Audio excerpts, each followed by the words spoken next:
MTG Scoundrels. It's in the cardboard. Ladies and gentlemen, scoundrels of all ages, welcome back to another episode of Modern Weekly. Today on the docket, we have Broodscale Combo versus the return of Ruby Storm to the channel. And of course, my low voice. Ruby Storm really taking the format by storm. Applause break here. Specifically because it is good into the Boros Energy matchups. Broodscale looking like they are on 6. Oh, and there's a Devourer of Destiny to start things off. And Ruby Storm also has a pretty decent matchup into Amulet Titan, being that it can, more times than not, go a turn faster for a win. But here's the Devourer of Destiny resolving after the tap land for the Ruby Storm player.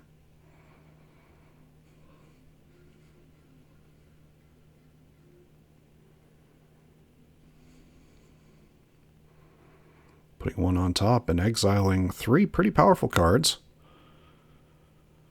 But in some ways, if you already have a K command in hand, you may not actually have to put one on top. There's an Urza's Saga. Sometimes that is just a better option. And when you're playing against Ruby Storm, Urza's Saga on turn 1 is not a bad option to go with. There's our friend showing off a card to the Ruby Storm player that they may want for Commander. But that is one of those things. Here's 2 mana. Alright, here's a Pyretic Ritual. Storm count is 1. 3 mana floating. Here's a Ral Monsoon Mage. There's your cost reducer. Storm count 2.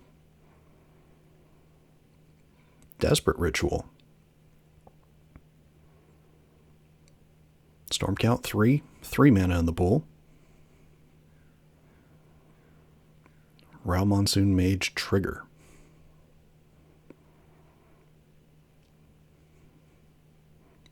And we have ourselves a die falling off the table. Looks like not taking a damage off the Ral there.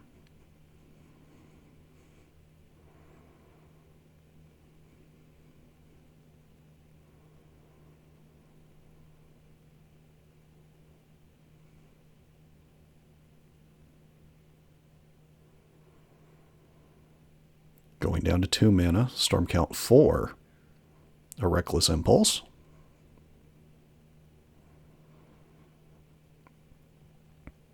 Not exactly what you're looking to hit there. And taking a damage here off of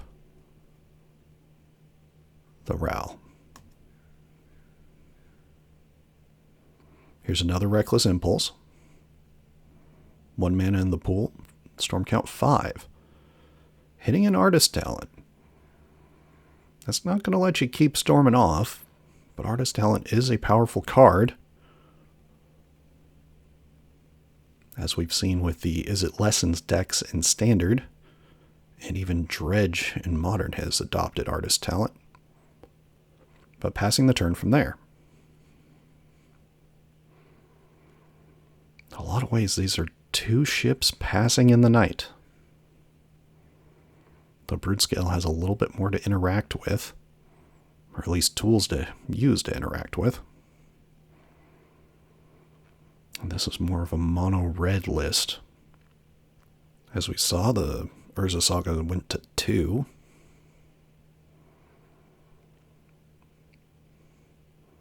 There's an Eldrazi Temple. This is a good spot for the Broodscale player.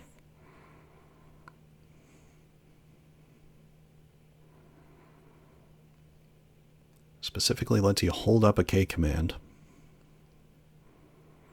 to maybe exile a problematic card. So Ral attacking here, that's going to bring it to 19 to 18.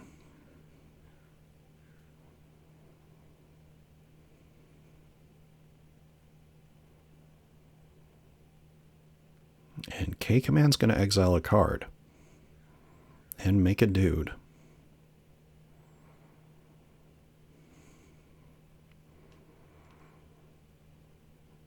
Exiling a ritual here.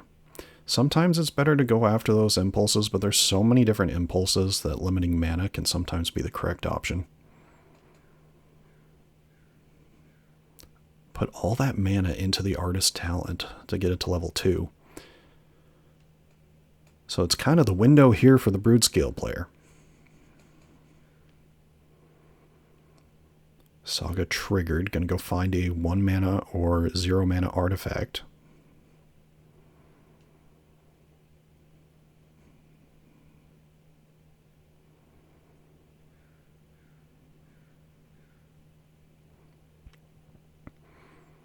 And is in fact floating a mana off of the Saga as well. Well, finding the blade.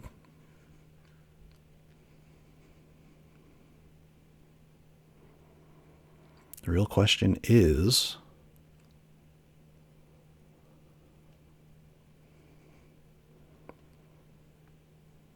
there a green source in hand and is there a Broodscale in hand? You would have to think so.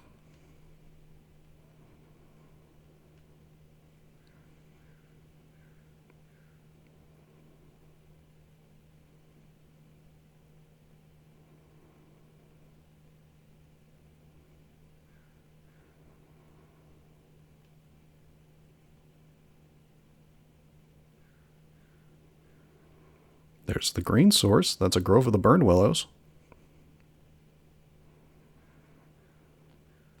Playing it slow, probably just making sure to have all the mana for it, but by my counts, it's there. So floating an Eldrazi mana. Casting the Basking Broodscale. Here's a mana. Attaching the blade. There's the spawn. You can sack the spawn. So here's infinite mana, infinitely large Broodscale. There is a Kozilek's command. So now you can find your win condition. Being able to scry whatever to the top. And drawing it.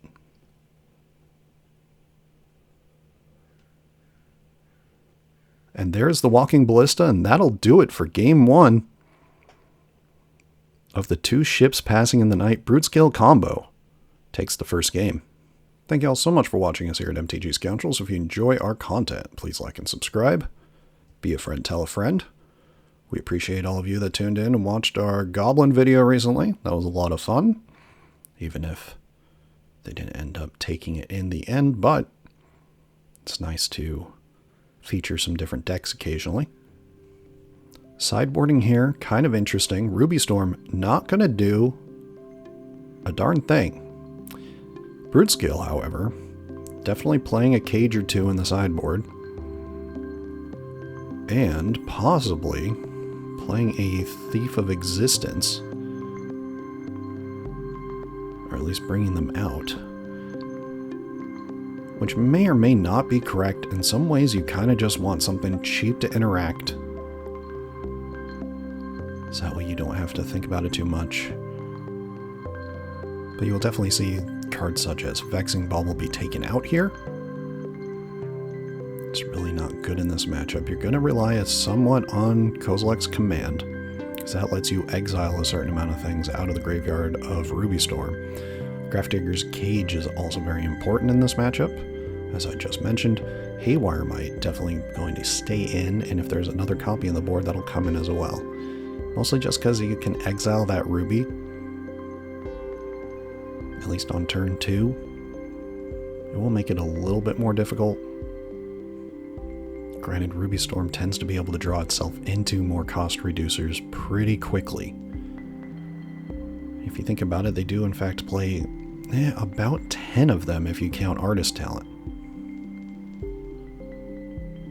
Moving on to our sponsors. Definitely check out our friends over at Arcane Artistry. They make wonderful food clue and treasure tokens in the stained glass style. Etsy link in the description below. And they've been featured over on ADH Hijinks as well as the Spike Feeders. So if you're interested in picking up tokens, check out their Etsy in the description below.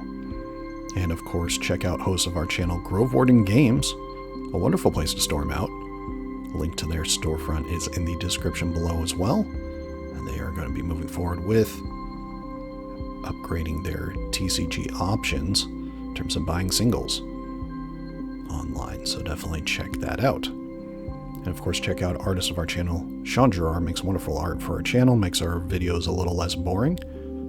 We appreciate them. Definitely check out their Instagram up on the screen and their email down below. They are open to new projects. And last but not least, check out our socials. We are over at MTGScoundrels on Blue Sky, Twitter, and Facebook. Most active over on Blue Sky, and obviously more active in the comments section below. Let us know what you think about the matchup, what you think about Ruby Storm as a deck moving into RCQ season, and what deck you plan to play moving into this RCQ season as well. It's only a month away. It's crazy how fast time goes. And with that, over the next few weeks, definitely keep an eye out for our RCQ primer in terms of decks you may want to be playing this season. This is a video series that we will be planning on doing before every modern RCQ season. And as the RCs come up, we will be focusing in on those and or the Pro Tour, specifically going over how different modern decks have done and whether you want to pick something up or if the deck is more built just to fit with what those seasons are. So definitely be on the lookout for those. And with that, we are starting to draw our hands for game number 2 here.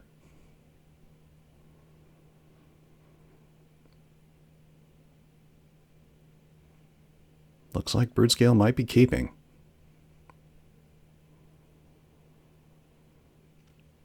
And Ruby Storm is going to go ahead and look at a different 7. It is wild, this matchup, how really neither side wants to interact with each other that much, and they just want to do their thing.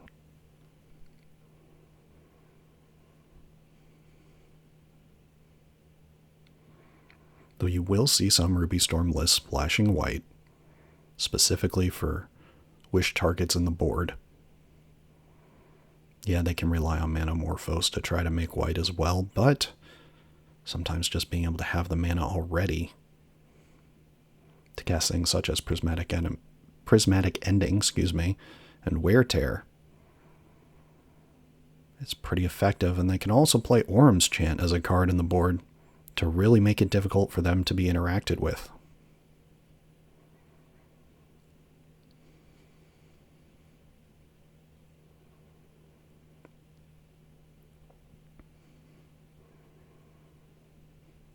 And looks like the Ruby Storm player is going to go ahead and stay on 6. Starting with Mountain Passing.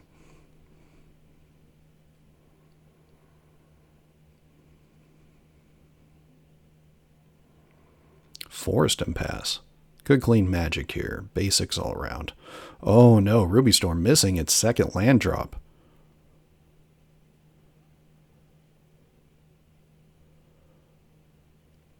We'll see if that is as critical as it looks. An E-Temple on 2. And here's a Malevolent Rumble for the Broodscale player. Multiple options here, but I think probably going to end up taking that blade depending on what's in hand.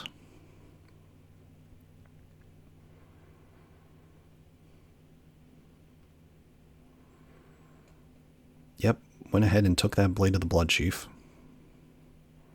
Passing the turn from there, and depending on what land they play next turn, they'll have up to 5 mana. Or, excuse me, up to 6 mana. Here's a Pyretic Ritual. Storm is 1.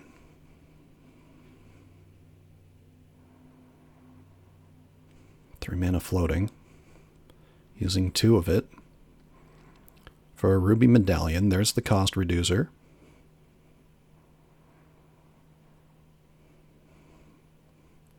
Here's the Mana Morphos. That'll make Storm count 3. And back up to 2 mana, drawing a card.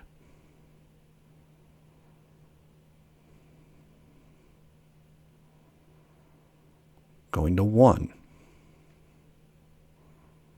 a Reckless Impulse. Storm count is 4.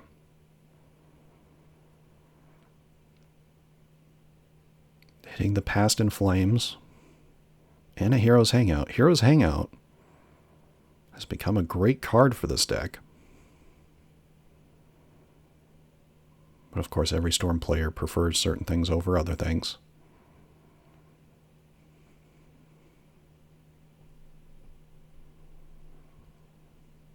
Casting the Hero's Hangout, that's Storm count 5. But no mana left in the pool. So setting up for the following turn. Hitting a Manamorphose and a Mountain. But unfortunately already played the land for turn. Man, missing that second land drop initially, really hurting here.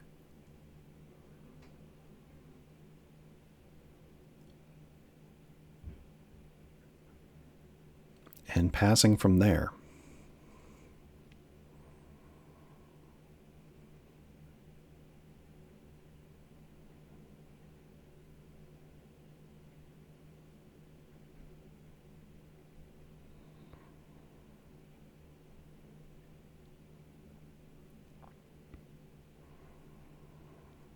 Broodscale player doing some math.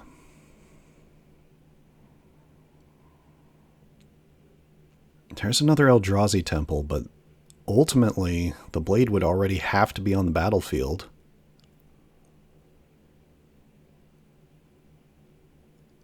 For there to be a chance of going off with this amount of mana.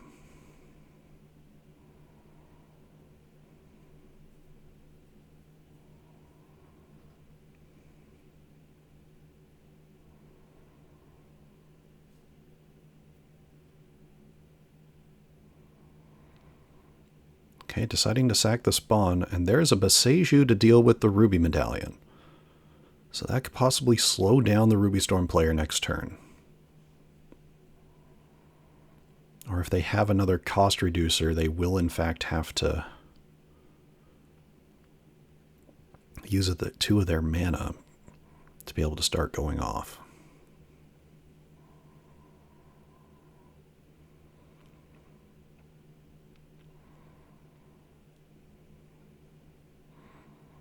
Which matters a fair bit here. Because you may have all these rituals, but it is a mana-hungry deck. Looks like passing from there. It did get the 3rd land for the Ruby Storm player, so that is a consideration. But still holding up mana. Speaking of, there's a backup Ruby Medallion that'll start the Storm count.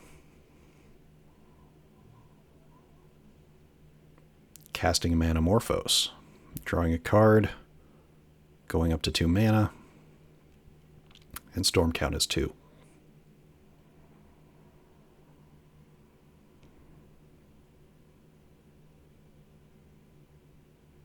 There's the card draw.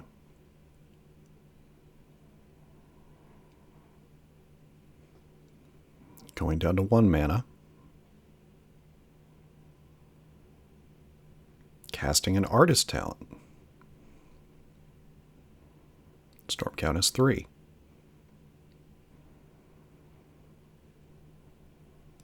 Looks like the Broodscale player is keeping tabs on what actually is in the graveyard here. So while that may in fact give away that there's a Kozilek's command, it does matter.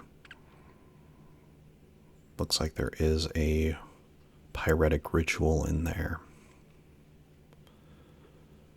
I think that's the only the only ritual that produces 3 mana in there at the moment. There are a couple Manamorphoses. But being that Past in Flames is in exile currently, there's not really a spot where that Past in Flames can't, or that Past in Flames can be dealt with a Kozilek's command.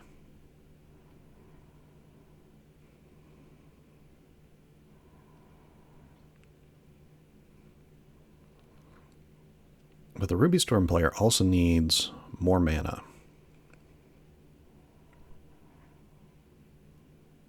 As well as some more ritual effects to really get this engine going. Because Artist Talent will let you discard stuff. off of every cast at this point. So Storm Count 4, using a mana. Well, here's another Pyretic Ritual. Discarding a Grape Shot. That's one of the Storm pieces. Storm Count is 4, 3 mana, going down to 2 for a Wren's Resolve. Looks like in response, the Broodscale player is going to go ahead and exile the 2 Pyretic Rituals and make 2 Eldrazi spawn.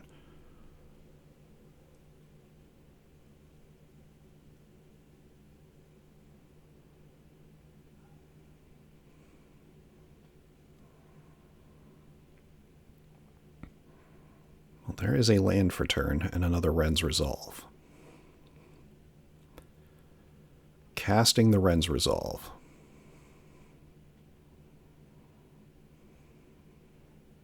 Choosing not to discard to the Artist Talent.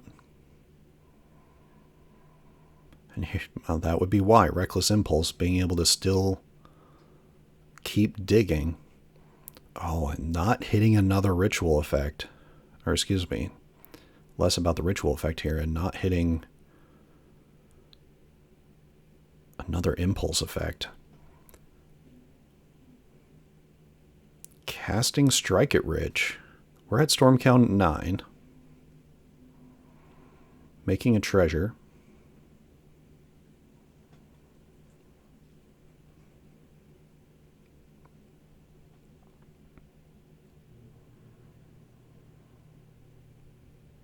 And passing the turn. A whiff there. Rough for the Ruby Storm player, but this leaves the door open for the Broodscale Combo. We know there's a blade in hand. Here's an Urza's Saga.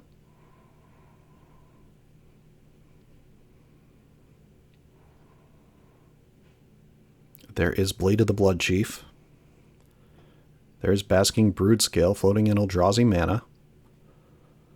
Attaching a blade to the Broodscale, showing the Walking Ballista. And that'll do it. Game, set, match, going to the Broodscale Combo. And that is unfortunately how the cookie crumbles for the Storm player if unable to figure out, or at least unable to find the needed cards. Thank you all so much for watching us here at MTG Scoundrels. If you enjoy our content, please like and subscribe. Be a friend, tell a friend. And we will see you all next week.